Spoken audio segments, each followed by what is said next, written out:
In case you haven't caught up on Superman's recent adventures, check out my entire full story video on the road to the Warworld saga through the link in my description.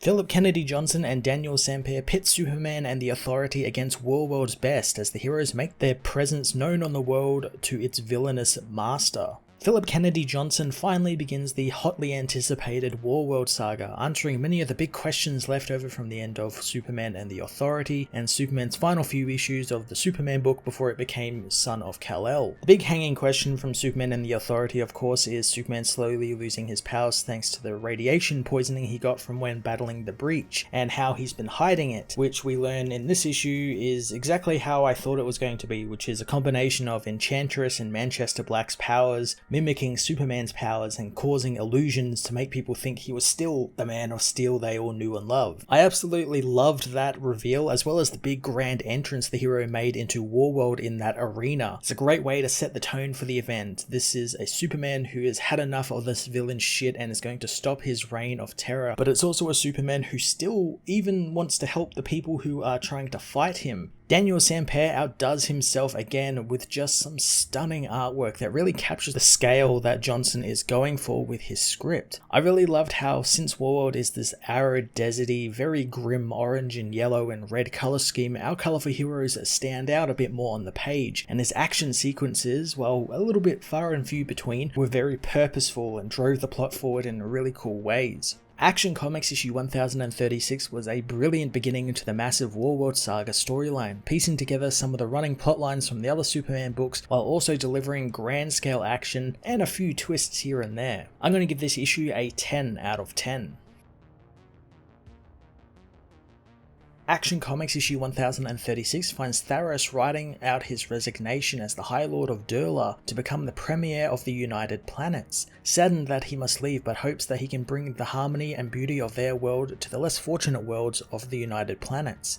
The being is soon found by Thalric, who warns him his time is too valuable and trillions rely on him now. The man asks what news she has, finding that the Superman of Earth is bound for Warworld, intending to liberate it, and he has requested aid from the United Planets. Tharos wonders why the Man of Steel is going after Mongul right now, so Thalric reveals that the Warworld refugees sought Superman out and ask for his help. But the worrying thing is that Superman referred to these refugees in his message as Thelosians, something that scares Tharos. The man snaps at the woman, knowing that they do not exist, and the message must have been incorrect, screaming at the woman for saying the word Thelosians, and if she dare say it again, she will die in obscurity just like her mother did. Superman and the Authority meanwhile speed towards Warworld in their ship, with Superman soon interrupting their chess games and work, telling the team they have arrived, and thanks to them all, there will soon be a lot of free people on Warworld. Nat notices some flashing lights, learning from Superman they are artillery, since the Warzoons, while answering to Mongul, still battle between one another, and have been since before any of them were born. Manchester Black jokingly says that fighting amongst themselves makes them savages, unlike humans which never do that. Superman spots something leaving the ship as he finds a being strung up in orbit. The team wonder what he's doing, as Manchester doesn't understand why Superman stops to cry over one dead slave when there are millions on the planet below. Lightray wants to know what it's like to care so much about everyone, as Omac spots a Superman symbol on the planet's surface. Heading down to the surface, the team find a type of tomb filled with frozen monsters. They find a projection of a cloaked being who Superman knows is one of the beings from Mongul's throne room he saw in the fortress when he battled the Warzoons. The being says that he remembers the Superman of Earth and how he came to make the stories true, but he's far too late. Clark wants to know what they mean, so the being says that he's too late for the countless victims whose ashes already fill the skies and fill the bellies of the great worms, and he's too late for Thawla and her companions. Clark wants to know how he knows of her, demanding to know where the other Thelosians are, so the being points that they are right there, since Mongul had them gathered for him. The being reveals all the Thelosians have been killed and crucified, signposting a trail making out the shape of the symbol of L, which on Warworld means so say the dead. Clark finds the beings have his symbol carved into their chests, as the being says that the Warzoons believe that a warrior carries the souls of their slain with them, and the dead are enslaved slave to their killers, and the iron shackled to their wrists is their strength. The being thinks that someone who has never killed is weak, since he only carries himself, but a great warrior is strong, for he carries the weight of many dead. He tells Superman to follow the dead to find Mongul. Angered, Superman leads the Authority into the huge arena, smashing through Mongul's forces outside and destroying his statue, throwing the head into the arena as Superman confronts the Warworld beings, telling them that they aren't his enemy and Mongul is. Superman says in their language that their chains mean slavery and Mongul is their slaver, but he and his team have come to break those chains and free them and find them new homes. He knows as an outsider there is distrust in him and he cannot undo their abuse, but when Mongul is in chains he asks that they only help him build new lives for them. Chaitel speaks, telling Superman that he is one who has never known war. He introduces himself as the prized servant of Mongul and the oldest living Warzone. He reveals his chain is longer than any living Warzone, and he knows all his brothers and pitmates are bones in the burrows of the great worms, and he is the only one left alive, and he will still be alive when the hero's skulls adorn the gates of the arena. Midnighter finds that a pretty hardcore monologue as Manchester Black confronts the being, knowing that they aren't there for him and want the legless being to point out their boss, or did he get sent alone? Chaitel says he isn't alone as Mongul's champions, the teacher, the mother, the orphan, the darling, and the unmade appear. The mother uses her magic to grab Superman as Chaitel says that Mongul has been watching Superman ever since he was fighting the monsters of the breach and was injured by them. Enchantress knows that they are in some trouble as Chaitel tells Superman a wiser man would have waited for his strength to return, but Superman is soft and when he hears the cries of the weak, he must act. Enchantress's magic on Superman fades and his white hair returns and his powers dissipate as Manchester reveals that it's the radiation poisoning from the breach, and Enchantress has been juicing Superman with her magic while he uses illusions to make it look like he's still moving mountains. He says that somehow Mongul knew about this as Superman tries to tell the champions that they aren't his enemies, and even if they have to go through them to get to Mongul, he will not stop until they too are free. Mongul soon arrives, blasting Superman down as he is happy to finally meet the old man who conquered Mongul who was, telling Superman to face Mongul who is, and his bones will adorn his banner spear for 1,000 years.